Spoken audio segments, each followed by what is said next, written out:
Charles?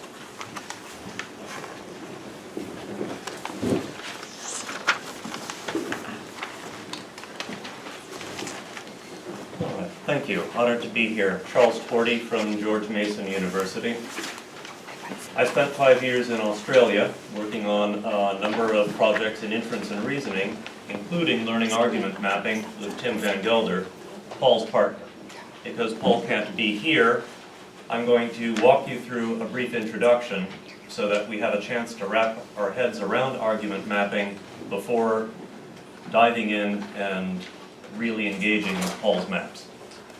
So if you could give me the first slide, please. All right, this is a small and hopefully humorous variant on Paul's simplest argument map. Socrates is tedious because Socrates is a philosopher. And the minor premise, all philosophers are tedious.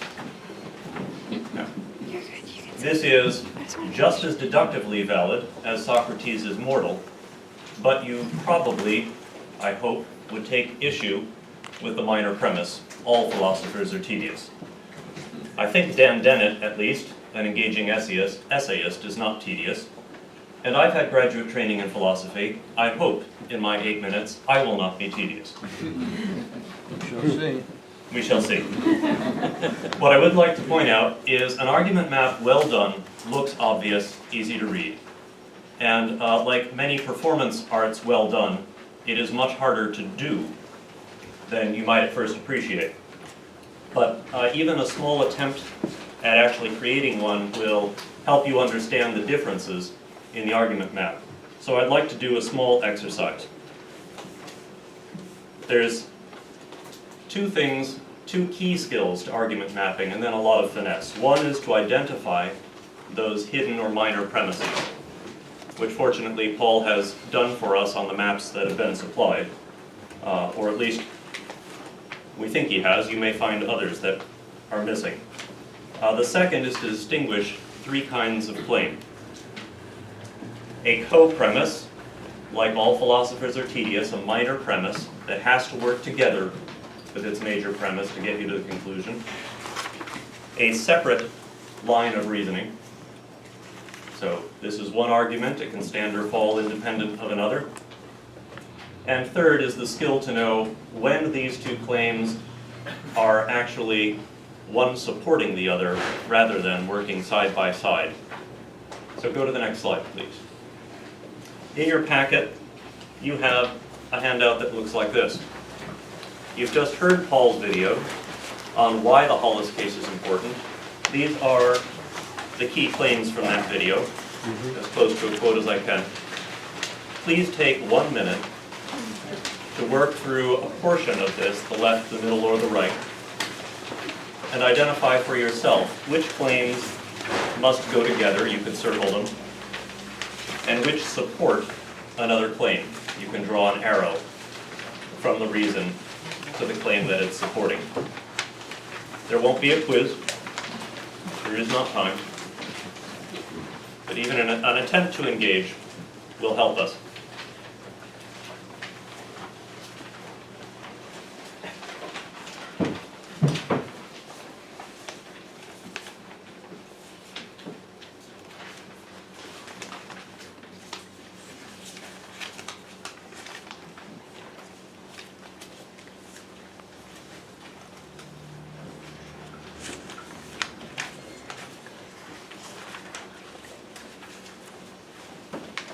If you wanted to compare notes with your neighbor, you can do that too.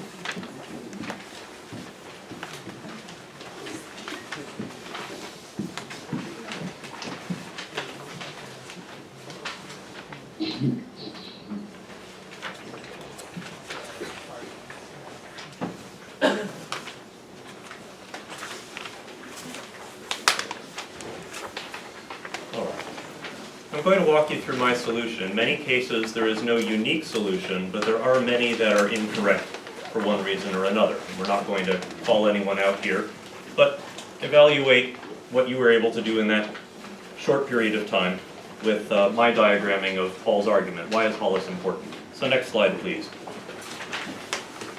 So unsurprisingly, and you have this map in your packet too. We're going to zoom in on it in a second. Unsurprisingly, as an argument mapper, Paul lays out his arguments in speech very clearly. He said there are 3 reasons, and he walked us through those 3 reasons. So you have 3 branches to the tree here, which, if he's done his work properly, stand or fall independently. The first reason, counterintelligence and security are at least as important now as they ever have been. The second, the Hollis case is a fascinating cold case. And third, when Andrew's treatment of MI5, his history of MI5 came out, he thought Hollis was important, and the co-premise, and he thought he had solved the Hollis case, and he has not done so. So let's quickly look at the left-hand argument. Next slide.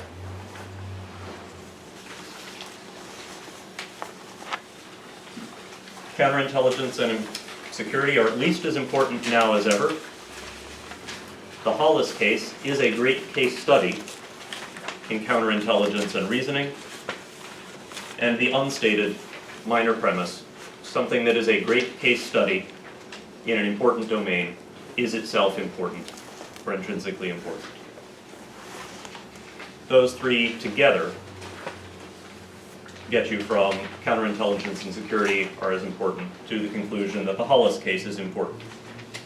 Not explicitly dealt with, important for whom or for what, but we can at least say to this audience here today, perhaps to intelligence and counterintelligence, and I think Paul would argue, he can correct me later if I'm incorrect, to reasoning and the study of reasoning.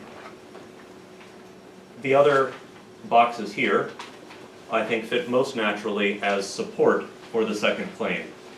Why is the Hollis case a great case study? Because the reasoning through which you step to reach a clear and accountable verdict is well worth doing. That makes it a great case study. If we were educators, we might then delve into why that might be true. But that is not our purpose here. Next slide. This one I had to go through twice before I was satisfied with what was happening. The Hollis case is a fascinating cold case. Cold cases are forensically and intrinsically very interesting. Paul said both of those things and cited a publication on the New York Police Department. Why is it a fascinating cold case, though? I think we go 2 levels. One, the question of who was the GRU mole is unsolved, otherwise it's not a cold case at all.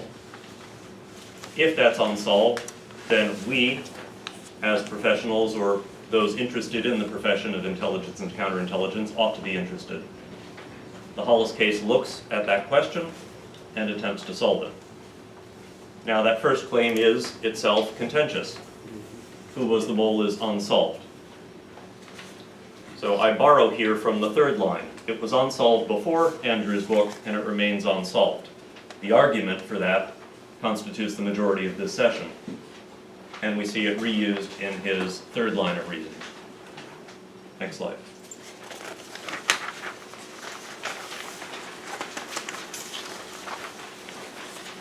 Okay.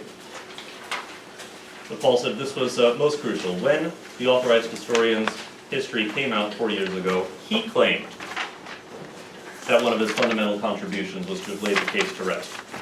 He's the authorized historian. If he thought it was important, then it was important. If he hasn't solved it, then it must remain important.